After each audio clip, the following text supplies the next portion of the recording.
Bonjour, Saint-Roch-de-L'Achigan. Lundi, le 11 mars, avait lieu la séance ordinaire du conseil municipal pour le mois de mars. Et fidèle à mon habitude, je prends toujours quelques minutes au lendemain de ces séances-là pour vous rapporter les faits saillants, les principales décisions du conseil municipal de Saint-Roch-de-L'Achigan. Et on commence tout de suite avec l'adoption d'un règlement décrétant les règles de contrôle et de suivi budgétaire.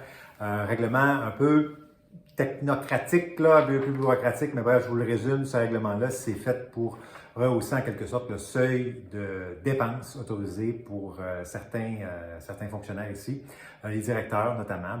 On rehausse le seuil pour faciliter en quelque sorte l'octroi de contrat. Ça, dans la mesure où c'est budgété, toujours, faut-il le mentionner, et que ça respecte évidemment les règles d'octroi des appels d'offres. On rehausse le seuil jusqu'à 20 000 pour dépenser, dans le fond, sans avoir pas besoin de passer par une résolution du conseil, etc. Donc, on facilite en quelque sorte la démarche. On va suivre la tendance de plusieurs municipalités qui sont déjà à cette heure-là. Donc, adoption de ce règlement-là.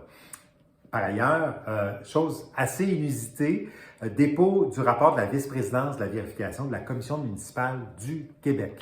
La Commission municipale du Québec, c'est une instance gouvernementale, provinciale, qui a récemment déposé un audit, un rapport d'un audit financier sur la gestion des surplus et des excédents non affectés à Saint-Roch-de-L'Achigan dans la municipalité. C'est un processus, dans le fond, de vérification tout simplement qui se fait tout simplement de façon pédagogique et d'accompagnement aussi des municipalités. Saint-Roch-de-L'Achigan est identifié possiblement pour ses importants surplus accumulés au fil des ans. Le rapport qui est disponible en ligne, qui a été déposé en février 2024, doit être déposé au Conseil. Essentiellement, on fait part de différentes difficultés en matière de planification des projets, des surplus importants de 8,4 millions, donc accumulés au fil des ans, nécessairement qui se traduisent de deux façons, soit qu'il y a eu des projets qui ne se sont pas réalisés ou qu'il y a une surtaxation. D'un point de vue assez clair, la Commission met en lumière le fait qu'il y a plusieurs projets et des intentions du Conseil qui ne se sont pas manifestées par des inscriptions budgétaires. Donc, nécessairement, autrement dit, les ressources n'ont pas suivi, l'argent n'est pas descendu. Donc, nécessairement, ce sont des projets comme qui n'ont pas vu le jour. Donc, nécessairement, il y aura un plan d'action qui va être déposé. La municipalité est dans l'obligation de le faire. On accepte évidemment l'ensemble des constats et des recommandations de la commission municipale qui a jeté un très, très bon regard sur notre municipalité. Évidemment, il y aura un accompagnement, un plan d'action à émettre d'ici 3 mois. Donc voilà, le rapport a été déposé. Il est en ligne pour ceux qui s'intéressent sur le site de la commission municipale dans la section rapport de la vice-présidence à la vérification. Donc, c'est la gestion des excédents et réserves. Il y a deux autres municipalités au Québec qui ont fait l'objet d'un audit avec nous là-dessus. Donc, ça, c'est pour ça. Donc, le dépôt du rapport de la commission municipale. 8.2 également, résolution autorisant le remboursement d'une partie des règlements d'emprunt qu'on avait. Écoutez, là, vous savez, on a toujours des règlements d'emprunt comme une municipalité. Il restait des petits règlements d'emprunt à gauche et à droite, là, d'à peu près plus ou moins 15 000 bref, par résolution, on a décidé de les régler cette année, donc avec nos surplus cumulés. Donc, on a réglé, pas annulé, réglé ces remboursements de dettes-là qui restaient en quelque sorte. Également, ressources humaines, résolution d'embauche au poste de journalier au département de la voirie et des travaux publics. Bienvenue à Olivier Boivin, qui travaillait déjà avec nous comme étudiant l'été, mais qui est embauché à temps plein comme journalier à la voirie et aux travaux publics. Donc, il va faire son entrée avec nous très prochainement. Par ailleurs, adoption de règlement sur le traitement des élus municipaux. Écoutez, il faut nommer les choses. Le traitement des élus municipaux, je ne suis pas naïf. Je sais que c'est un sujet qui est généralement assez impopulaire. Mais néanmoins, ici, il faut adresser la question. C'est un dossier qui était déjà sur la table du conseil municipal depuis un certain temps, depuis plusieurs années. Ça datait de là. On a constaté qu'il y avait un certain écart négatif de la rémunération des élus de Saint-Roch-de-L'Achigan par rapport à des municipalités immédiates là, dans la même région.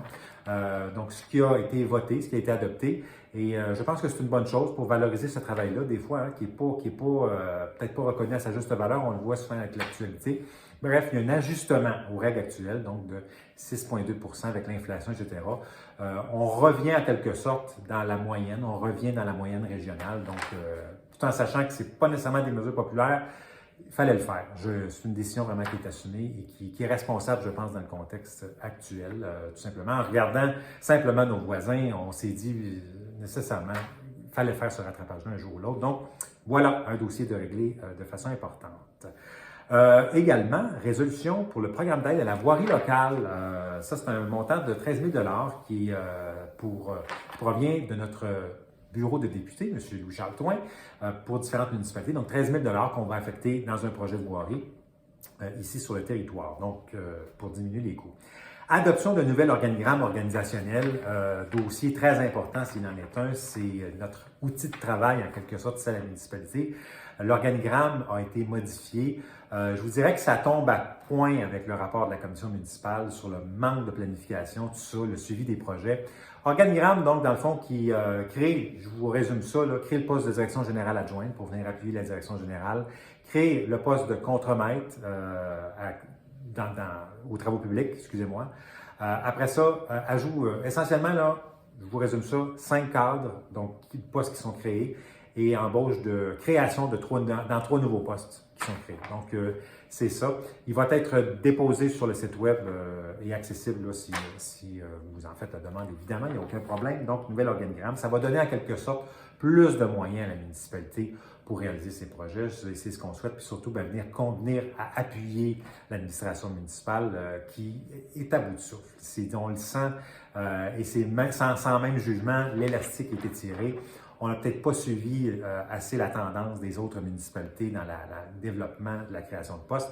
Donc, avec cet organigramme-là, c'est corrigé. On pense en tout cas que c'est une très bonne réponse.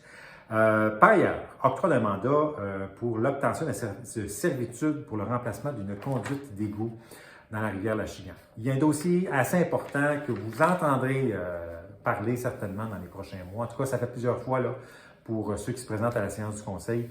Il y a une conduite d'égout à Saint-Roch-de-Chigan qui est reliée à la station de traitement des eaux usées qui a une fuite depuis 5 ans. C'est 5 ans de trop. Et la volonté du conseil municipal, c'est de régler ça. Il faut nécessairement adopter, il faut régler des questions de servitude, tout ça.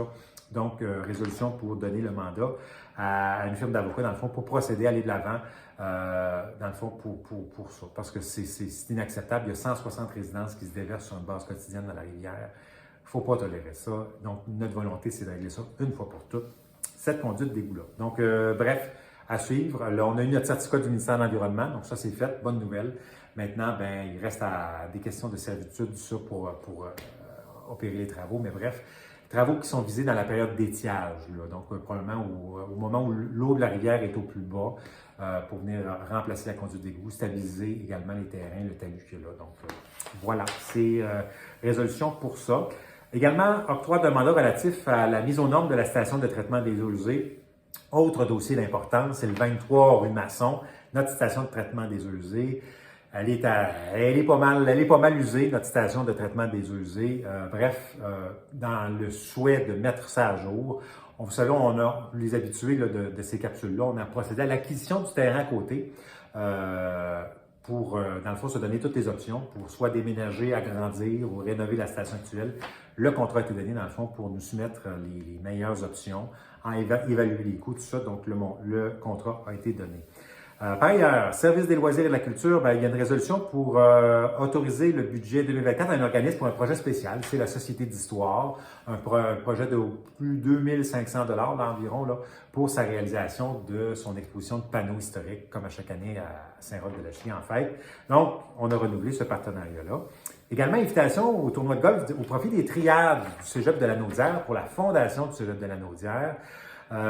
Les triades tiennent un tournoi de golf de financement chaque année et j'ai le privilège d'agir à titre de président d'honneur pour cet événement-là, parce que les triades ont établi leur domicile fixe à Saint-Roch-de-Lachigan, à notre terrain synthétique. C'est un cégep régional, il y a des gens de Saint-Roch-de-Lachigan qui font partie de l'équipe, évidemment. Et c'est un honneur pour nous d'appuyer ce tournoi de golf-là. Et puis, on vous invite également, je vous invite personnellement à vous procurer des billets pour une entreprise, quoi que ce soit. C'est le 25 mai au Club de golf Le Portage. Allez sur le site web de la Fondation du Cégep régional de la Naudière si ça vous intéresse. Bref, il y a des membres du conseil municipal également qui seront. Et moi, évidemment, je serai avec grand plaisir pour appuyer notre équipe régionale. Également, proclamation de la Journée nationale de promotion de la santé mentale positive. C'est le 13 mars. C'est aujourd'hui, c'est la journée où se fait l'enregistrement de cette vidéo-là. La municipalité s'engage dans la promotion de la Journée nationale de promotion de la santé mentale positive. C'est un enjeu plus criant que jamais. Il faut prendre soin de nous autres. Des fois, avec le train de vie, l'anxiété, on le voit, tout va à une vitesse folle. Cette journée-là est là pour nous rappeler de prendre le temps, tout simplement, et d'aborder le tout sous un regard positif parce que les choses méritent d'être bien vécues. Voilà. Donc, c'était nos faits saillants pour le mois de mars. C'est toujours un plaisir de vous lire et de vous suivre et de vous rencontrer. Passez un bon mois. Attention à vous. Salut.